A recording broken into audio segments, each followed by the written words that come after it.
Prenons ensemble l'évangile selon Jean, au chapitre 12, et nous allons lire du verset 26, sur lequel nous étions restés la dernière fois, jusqu'au verset 33. 26 à 33.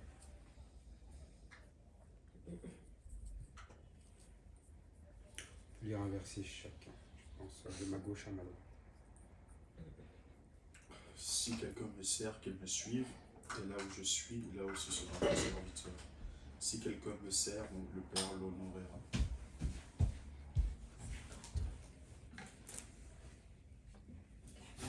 Maintenant mon âme est troublée, et que dirais-je, Père? Délivre-moi de cette heure.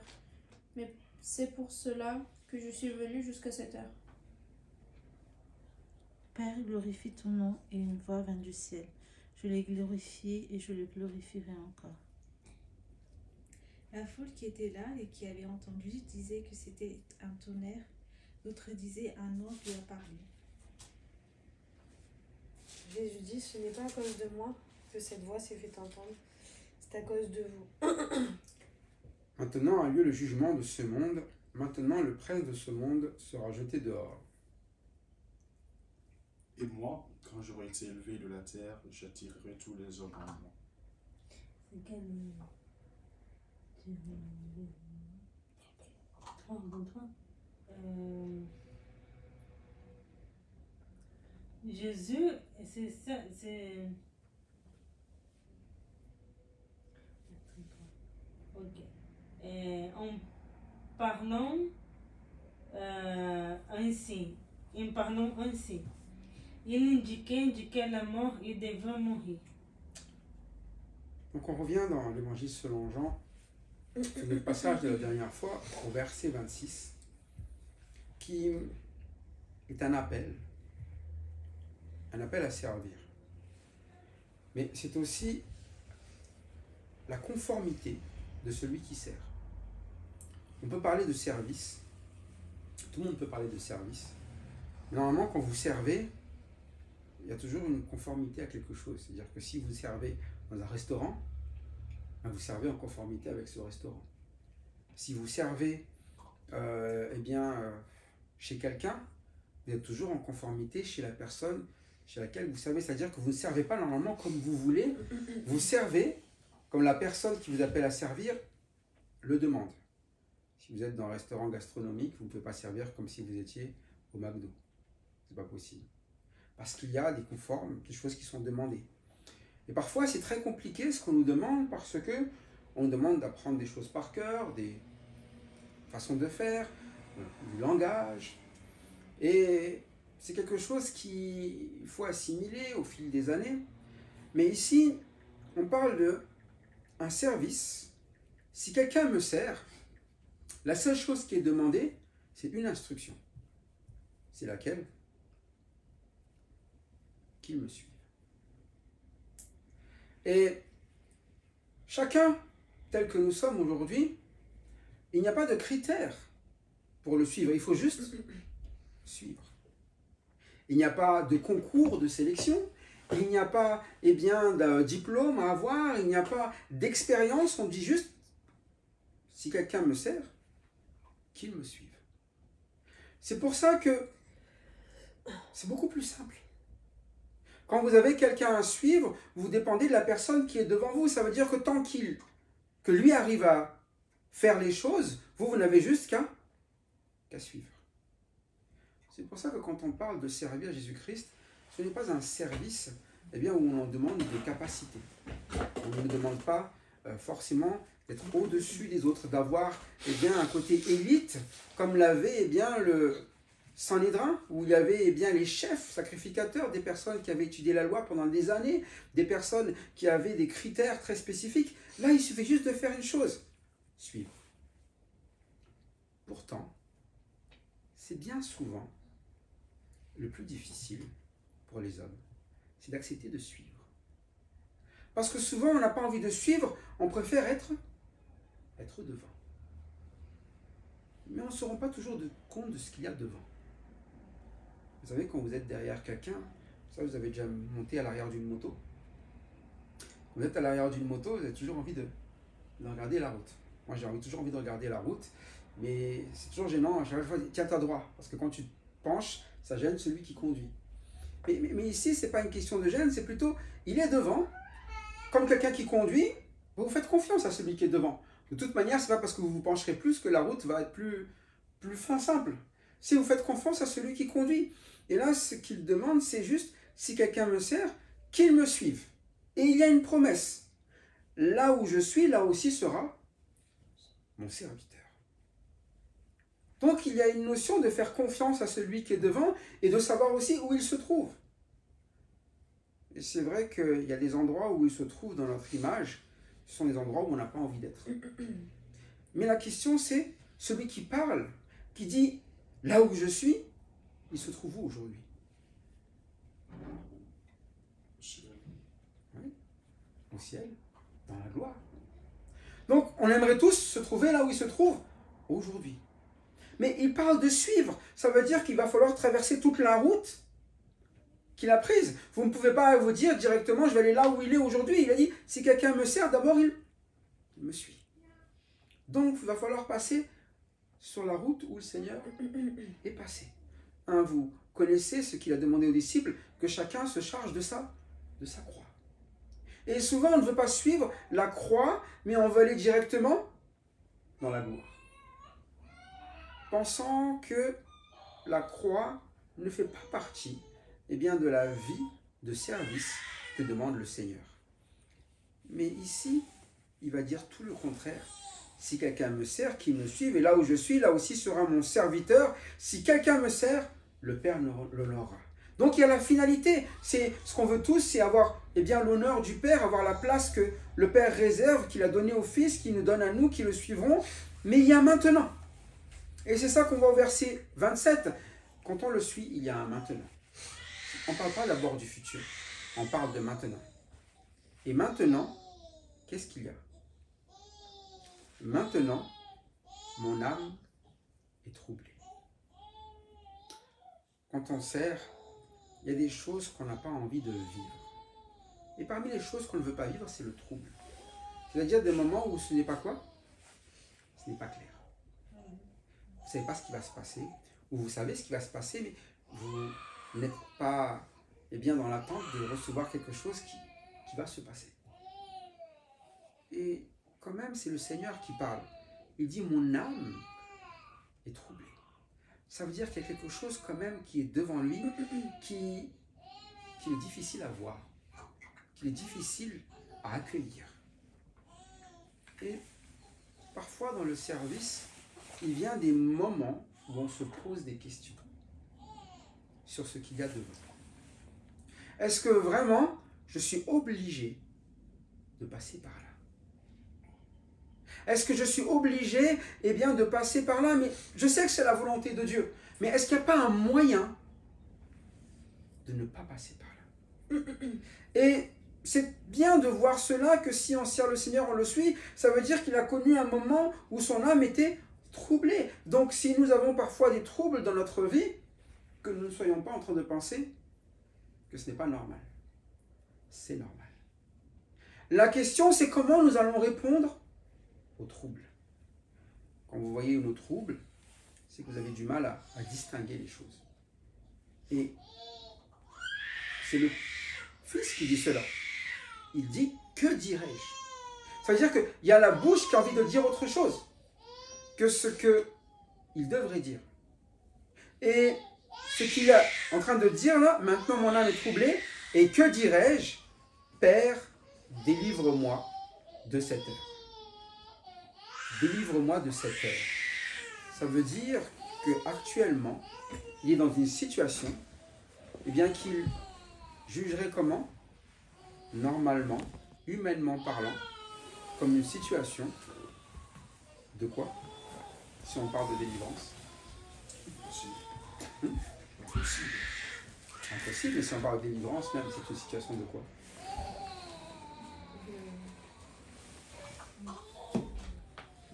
Que dirais-je, il dit? D'affliction.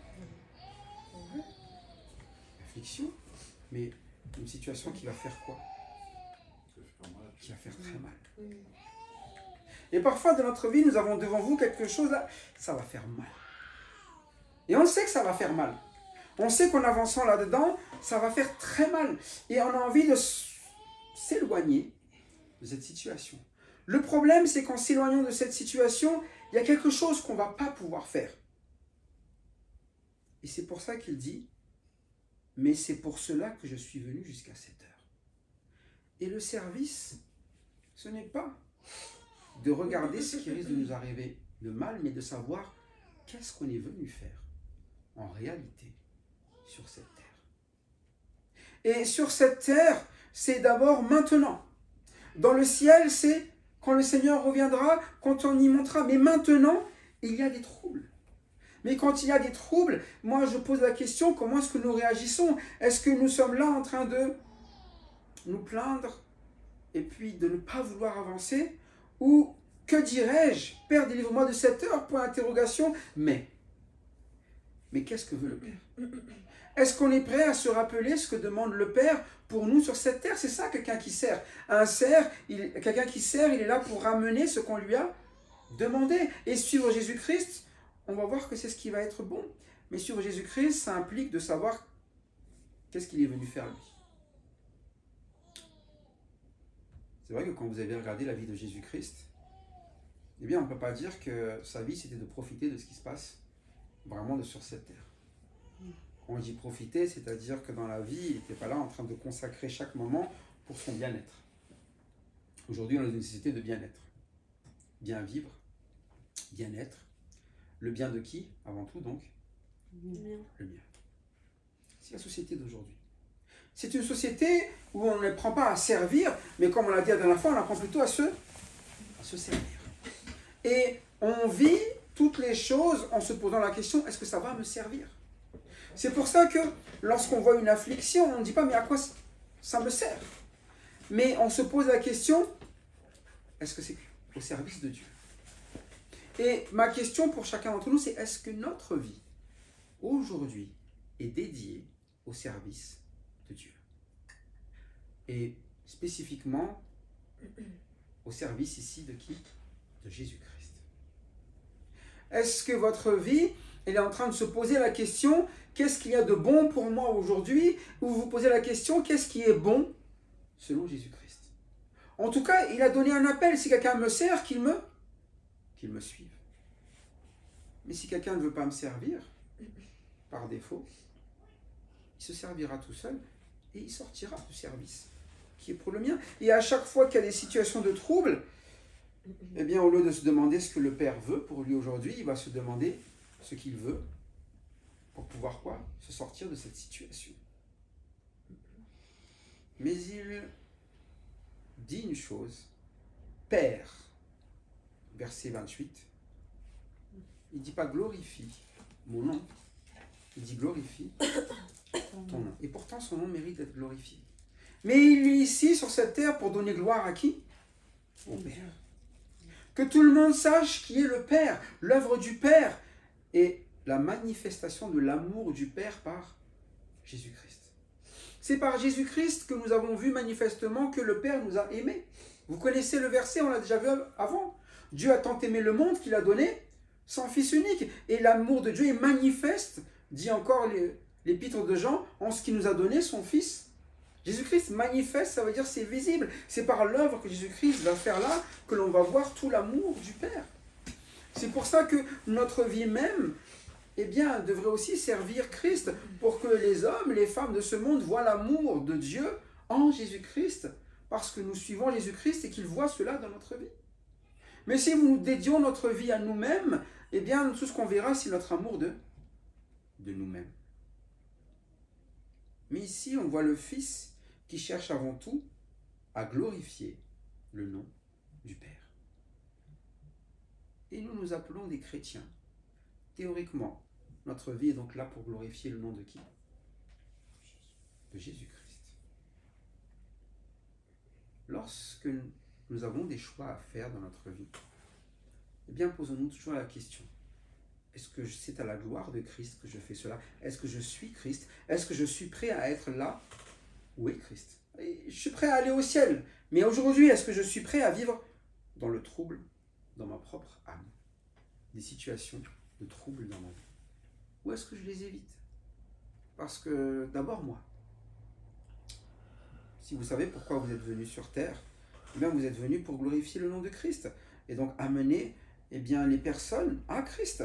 Et lorsqu'il a crié, Père, glorifie ton nom, une voix vient du ciel, je l'ai glorifié, je le glorifierai encore. Qui parle ici? Dieu, Dieu le Père. Et c'est Dieu le Père qui glorifie qui? son fils, son nom. Il glorifie le Fils. Et le Fils glorifie le Père. C'est-à-dire que c'est la même chose dans notre relation avec le Fils. C'est lui qui nous glorifie, qui nous donne sa gloire. Mais nous, on lui donne gloire à qui toujours? À son nom. Et il va expliquer le Seigneur.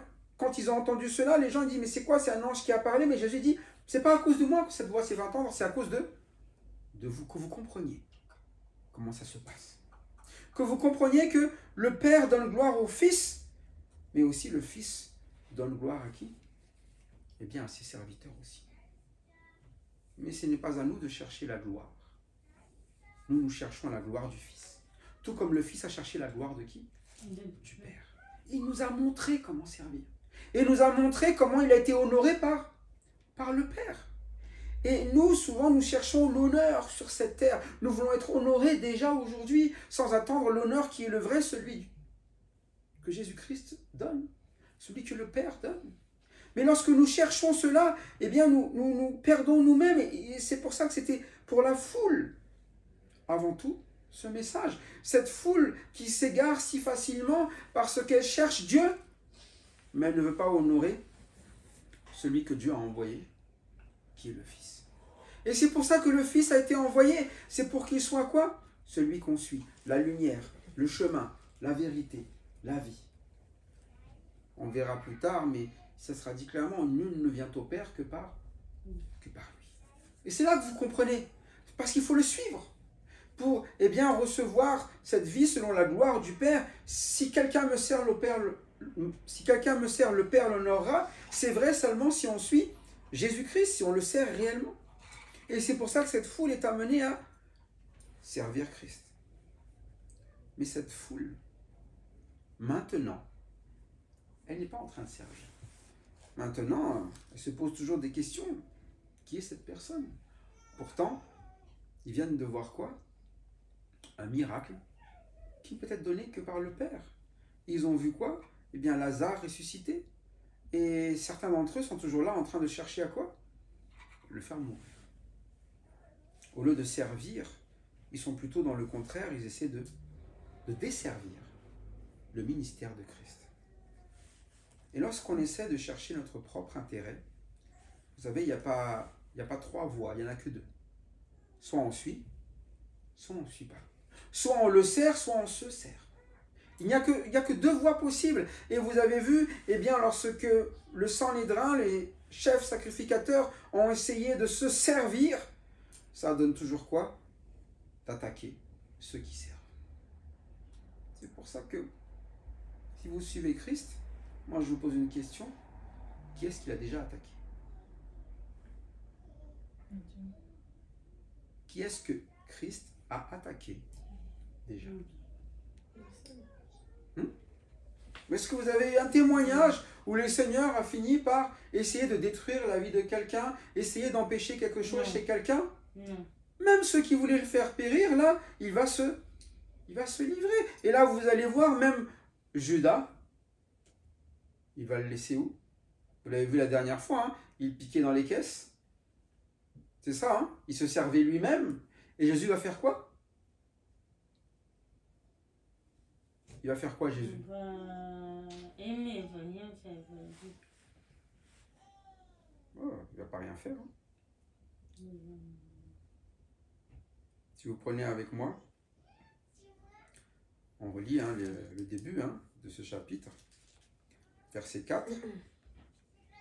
Donc, quelque chose qui est connu de Jésus. Un de ses disciples, Judas Iscario, fils de Simon, celui qui devait lui livrer, dit « Pourquoi n'a-t-on pas vendu ce parfum 300 deniers pour les donner aux pauvres ?»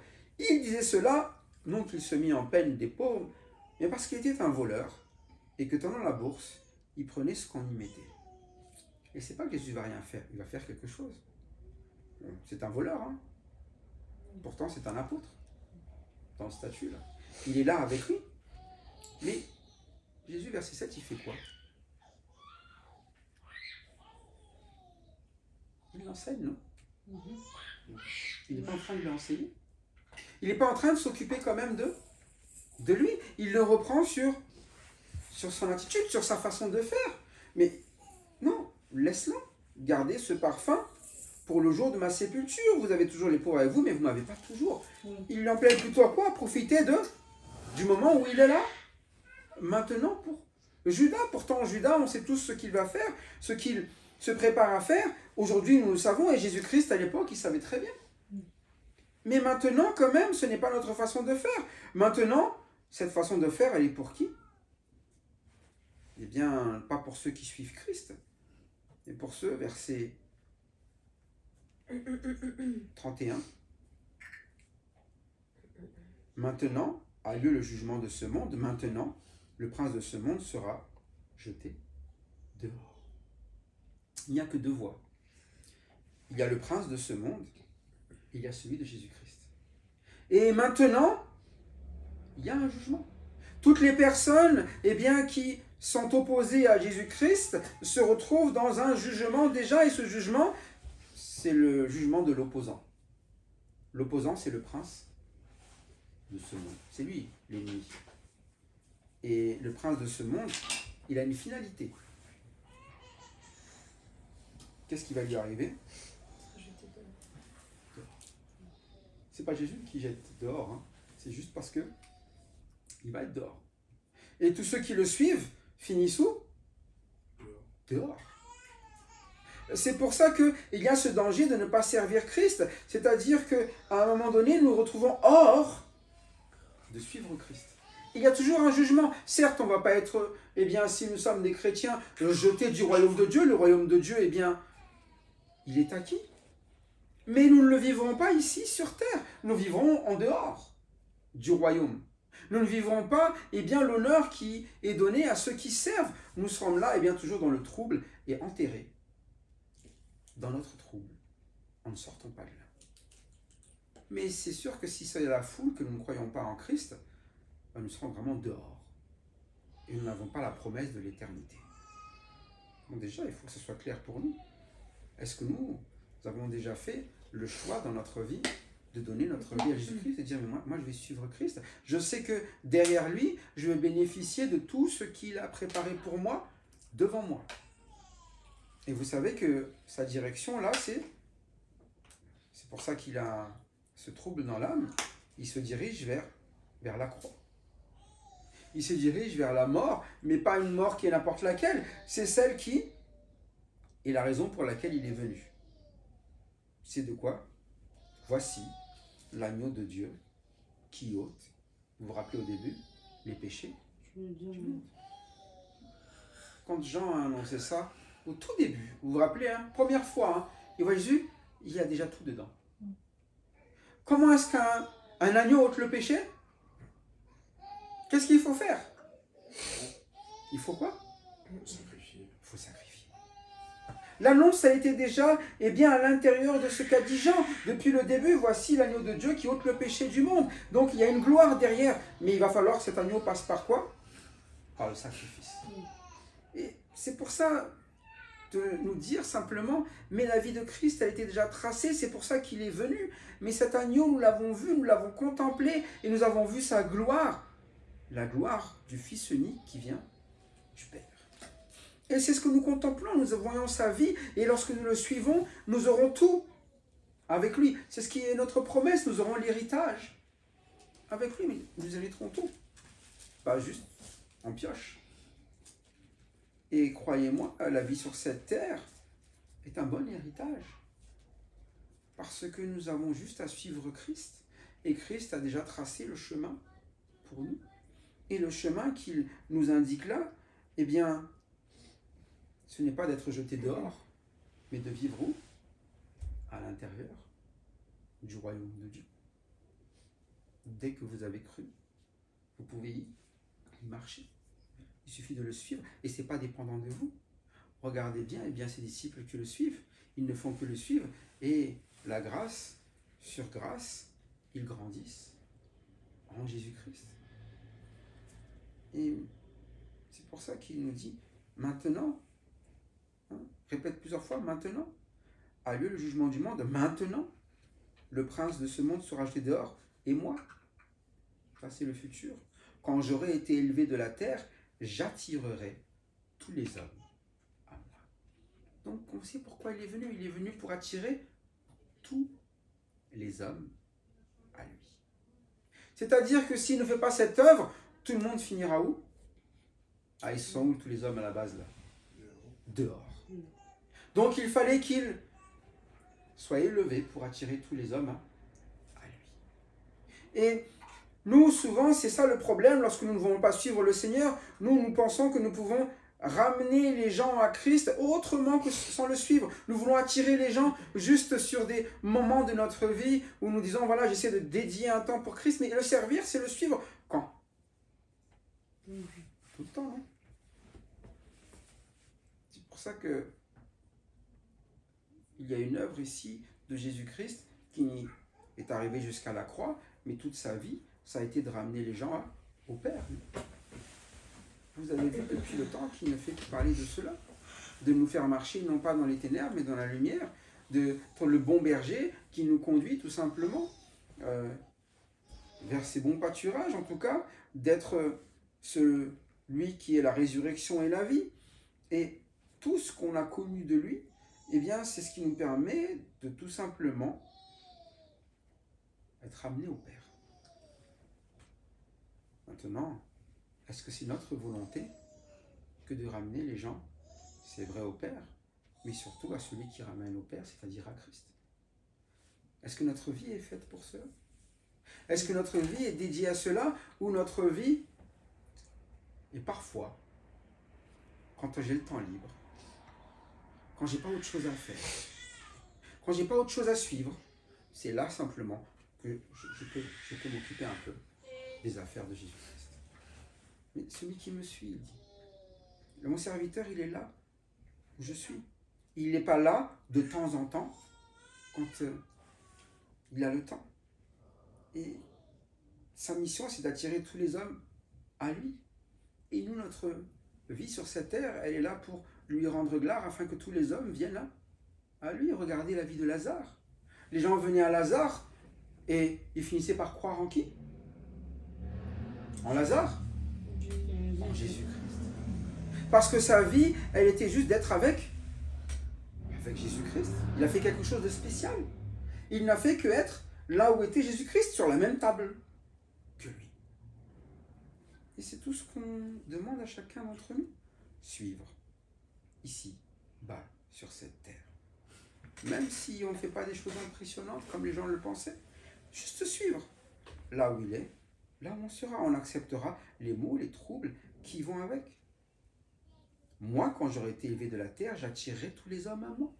Maintenant, vous savez que tous les hommes peuvent venir à lui et qu'il appelle tous les hommes. Mais pour lui, ça avait un coût. Verset 33. En parlant ainsi, eh bien, nous, on indique, quand on regarde attirer tous les hommes à lui, on voit un salut. Voilà, c'est le Sauveur. Tout le monde là peut maintenant profiter de ce salut, aller au ciel. Mais dans la réalité, en parlant ainsi, il indiquait quoi? De quelle mort il devait mourir. Il savait déjà. Il parle d'être élevé de la terre. On parle de quoi là? D'aller au ciel. C'est ça? Il parle de quoi ici? Il parle de la mort quand il va mourir. Il sait déjà. Vous voyez, hein, quand vous avancez, vous savez déjà exactement tout ce qui va se passer. Nous, quand on avance, parfois on a peur alors qu'on ne sait même pas ce qui va se passer.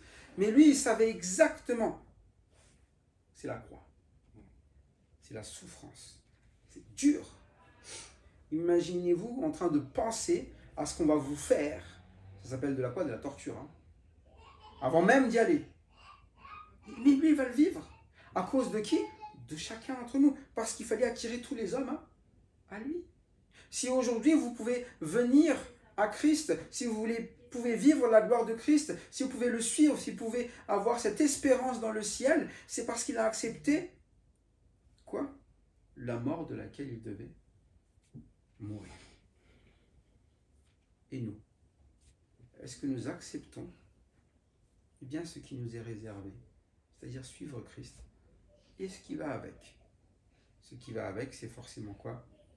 Eh bien, il y aura des moments de trouble, d'affliction, de persécution. Mais est-ce qu'on l'accepte? Ou on se dit oui, mais bon, ça c'est pas pour moi. Moi, je vous le dis, on est dans un temps, c'est le maintenant, où ce monde est déjà jugé aussi. Mais qu'est-ce que vous pensez de ce monde? Est-ce que ce monde vous plaît tel qu'il est, jugé? Ou vous voulez ramener les gens à Christ, comme vous-même vous êtes à Christ, ou vous voulez rester bercé par ce qu'il y a aujourd'hui, pensant que c'est ce qu'il y a de plus précieux? Rendons gloire au Seigneur Jésus-Christ. Rendons gloire en son nom. Comme il nous l'a dit, là où il est, c'est là où nous devons être. Et que nous soyons simplement de ceux qui le suivent. Pour quelle raison? Eh bien, pour rendre gloire à son nom. Et que le nom du Père soit aussi glorifié dans le nom du Fils, tout simplement. Que notre vie soit donc dédiée au service, afin que notre Seigneur puisse être connu du monde entier. Merci Seigneur pour sa vie qu'il nous donne. Amen.